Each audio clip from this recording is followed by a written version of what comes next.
సంఖ్యాకాండము 14వ అధ్యాయము. మోషే అహరోనులు ఇశ్రాయేలీల సర్వ సమాజ సంఘము ఎదుట సాగిలపడిరి.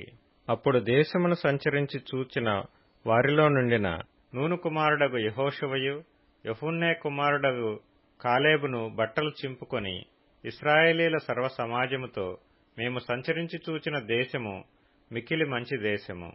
యెహోవా మనయందు ఆనందించిన ఎడల ఆ దేశములో మనలను చేర్చి దానిని మనకిచ్చును. అది పాలు తేనెలు ప్రవహించు దేశము. మెట్టుకు మీరు యెహోవా మీద తిరగబడకుడి, ఆ దేశ ప్రజలకు భయపడకుడి. వారు మనకు ఆహారమగుదురు, వారి నీడ వారి మీద నుండి తొలగిపోయెను. యెహోవా మనకు తోడైయున్నాడు, వారికి భయపడకుడనిరి. ఆ సర్వ సమాజము వారిని రాళ్లతో కొట్టి చంపవలెననగా, ప్రత్యక్షపు గుడారములో యెహోవా మహిమ ఇశ్రాయేలీలకందరికీ కనబడెను. యెహోవా, ఎన్నాళ్ల వరకు ఈ ప్రజలు నన్ను అలక్ష్యము చేయుదురు? ఎన్నాళ్ల వరకు నేను వారి మధ్యను చేసిన సూచక క్రియలన్నిటినీ చూచి నన్ను నమ్మకయుందురు? నేను వారికి స్వాస్థ్యమియ్యక తెగులు చేత వారిని హతము చేసి, ఈ జనము కంటే మహాబలము గల గొప్ప జనమును నీ వలన పుట్టించదనని మోషేతో చెప్పగా, మోషే యెహోవాతో ఇట్లనెను, అలాగైతే ఐగుప్తీయులు దాని గూర్చి విందురు. నీవు నీ బలము చేత ఈ జనమును ఐగుప్తీయులలో నుండి రప్పించితివి గదా. వీరు ఈ దేశ నివాసులతో ఈ సంగతి చెప్పియుందురు. యెహోవా అను నీవు ఈ ప్రజల మధ్యనున్నావనియు, యెహోవా అను నీవు ముఖాముఖిగా కనబడిన వాడవనియు, నీ మేఘము వారి మీద నిలుచుచున్నదనియు, నీవు పగలు మేఘస్తంభములోను రాత్రి అగ్నిస్తంభములోను వారి ముందర నడుచుచున్నావనియు వారు వినియున్నారు గదా. కాబట్టి నీవు ఒక్క దెబ్బతో ఈ జనులను చంపిన ఎడల, నీ కీర్తిని గూర్చి వినిన జనములు ప్రమాణపూర్వకంగా తాను ఈ జనులకిచ్చిన దేశమందు వారిని చేర్చుటకు శక్తి లేక యెహోవా వారిని అరణ్యములో సంచరించెనని చెప్పుకొందురు. యెహోవా దీర్ఘశాంతుడును కృపాతిశయుడును, దోషమును అతిక్రమమును పరిహరించువాడును, అపరాధిని నిరపరాధిగా ఎంచక 3-4 తరముల వరకు తండ్రుల దోషమును కుమారుల మీదకి తెచ్చువాడునై యున్నాడని నీవు చెప్పిన మాట చొప్పున నా ప్రభువు యొక్క బలము ఘనపరచబడునుగాక. ఐగుప్తులో నుండి వచ్చినది మొదలుకొని ఇదివరకు నీవు ఈ ప్రజల దోషమును పరిహరించియున్నట్లు నీ కృపాతిశయమును బట్టి ఈ ప్రజల దోషమును దయచేసి క్షమించుమని యెహోవాతో చెప్పగా, యెహోవా, నీ మాట చొప్పున నేను క్షమించియున్నాను. అయితే నా జీవము తోడు భూమి అంతయు యెహోవా మహిమతో నిండుకొనియుండును.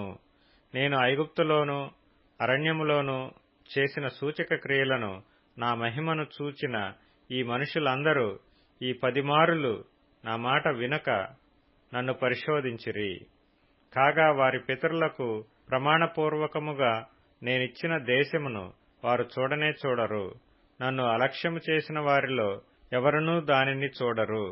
నా సేవకుడైన కాలేబు మంచి మనస్సు కలిగి పూర్ణ మనస్సుతో నన్ను అనుసరించిన హేతువు చేత అతడు పోయిన దేశములో అతని ప్రవేశపెట్టెదను.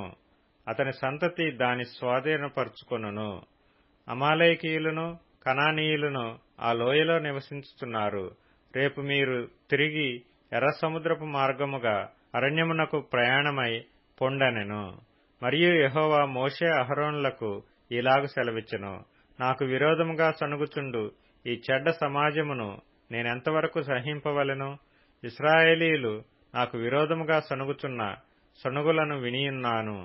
నీవు వారితో యెహోవా వాక్కు ఏదనగా, నా జీవము తోడు మీరు నా చెవిలో చెప్పినట్లు నేను నిశ్చయముగా మీ ఎడల చేసెదను. మీ శవములు ఈ అరణ్యములోనే రాలును. మీ లెక్క మొత్తము చొప్పున మీలో లెక్కింపబడిన వారందరూ, అనగా 20 ఏండ్లు మొదలుకొని పైప్రాయము కలిగి నాకు విరోధముగా సణిగిన వారందరూ రాలిపోవుదురు. యెఫున్నె కుమారుడైన కాలేబును నూను కుమారుడైన యెహోషువయు తప్ప మిమ్మును నివసింపచేయుదునని నేను ప్రమాణం చేసిన దేశమందు మీలో ఎవరునూ ప్రవేశింపరు. ఇది నిశ్చయము. అయితే వారు కొల్లుపోవుదురని మీరు చెప్పిన మీ పిల్లలను నేను ఆ దేశము లోపలికి రప్పించెదను. మీరు తృణీకరించిన దేశమును వారు స్వతంత్రించుకొనెదరు. అయితే మీ శవములు ఈ అరణ్యములో రాలును. మీ శవములు ఈ అరణ్యములో క్షయమగు వరకు మీ పిల్లలు ఈ అరణ్యములో 40 ఏండ్లు తిరుగులాడుచు మీ వ్యభిచార శిక్షను భరించెదరు. మీరు ఆ దేశమును సంచరించి చూచిన 40 దినముల లెక్క ప్రకారము దినమునకు 1 సంవత్సరం చొప్పున 40 సంవత్సరములు మీ దోష శిక్షను భరించి నేను మిమ్మును రోసివేసినట్టు తెలుసుకొందురు. ఇది యెహోవా అను నేను చెప్పిన మాట.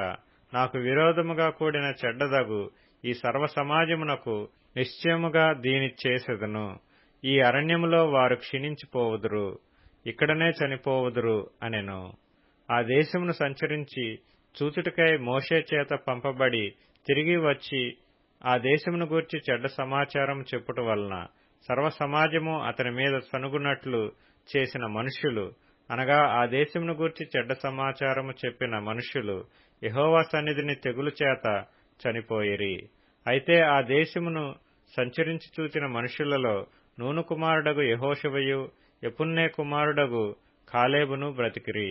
మోషే ఇశ్రాయేలీయులందరితో ఆ మాటలు చెప్పగా ఆ జనులు చాలా దుఃఖించిరి. వారు ఉదయమున లేచి ఆ కొన మీదకెక్కి చిత్తమండి మేము పాపము చేసిన వారము, యెహోవా చెప్పిన స్థలమునకు వెళ్ళుదుము అనిరి. అప్పుడు మోషే, ఇది ఏలా? మీరు యెహోవా మాట మీరుచున్నారేమి? అది కొనసాగదు.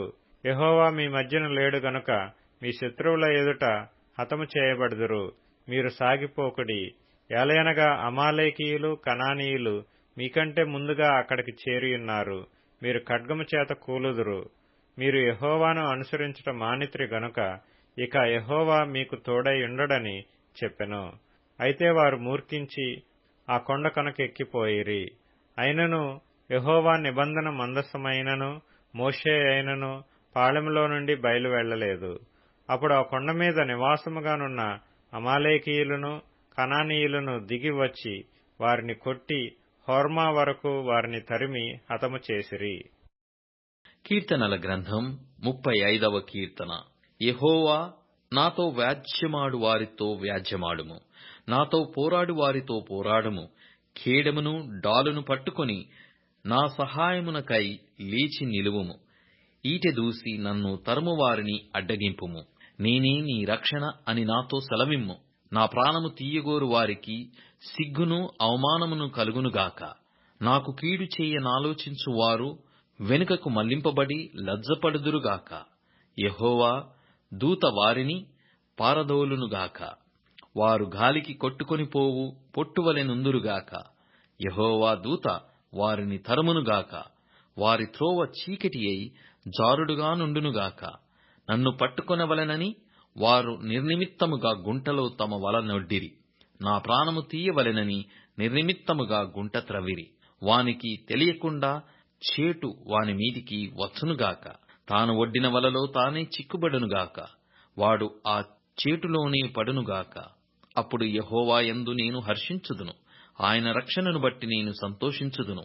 అప్పుడు యెహోవా నీ వంటి వాడెవడు?